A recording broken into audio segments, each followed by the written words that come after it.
गिर गंगा पड़ता है जुब्बल साइड की ओर। जी हाँ जी, हाँ जी। देखिए, हमारी संस्कृति में, हमारी परंपरा में नदियों को पूजा जाता है।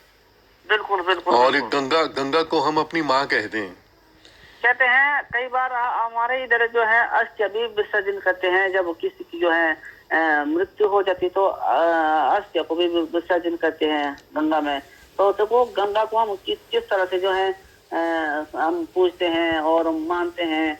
और कई बार तो हम अपने घर जब हम जाते हैं, चाहे गिरी गंगा में जाते हैं, चाहे हरिद्वार जाते हैं, तो अपने घरों में हम गंगा जल की जो है बोतलें भर के लाते हैं। जी तो आज राकेश जी विश्व नदी दिवस है। हाँ जी, हाँ जी।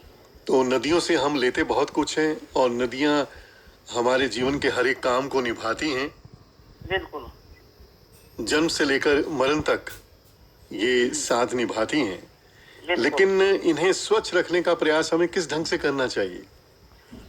इसको स्वच्छ रखने का प्रयास इस तरह से करना चाहिए। देखो हम क्या करते हैं, हम लापरवाही ये करते हैं, जो भी चीजें हैं हम नदी में फेंक देते हैं। तो इसका मसला ये हल हो सकता है, क्योंकि आप जो है ऐसी चीजें जो है नदियों में ना फेंकना चाहिए। जैसे कोई आप देखो ये फैशन बन चुका है, जैसे किसी के बाल काटते हैं या कुछ करते हैं, कागज वगैरह है और मूर्ति वगैरह है, सब जो है हम नदियों में फेंक देते हैं। तो इस तरह से नहीं करना चाहिए, क्योंकि नदी जो है उसको बिल्कुल स्वच्छ रखना चाहिए। और सबसे बड़ी बात है, हमारी जो आदत है गलत है कि हम कोई भी चीज जो है नदी में जो है बहा देते हैं, पर ऐसा नहीं करना चाहिए।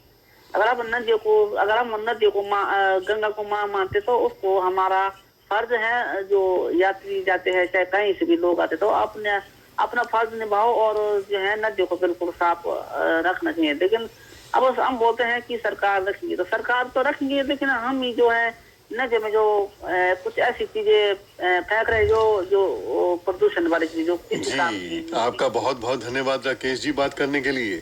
जी जी जी धन्यवाद। मैंने कुछ को नहीं मिला, खाते में कुछ को नहीं आवे। आए सारे हरियाणा की लाडो लक्ष्मी खुश हैं, फिर तू किनू मुंह बुला रही है? रहने देनी भाभी, तेरे खाते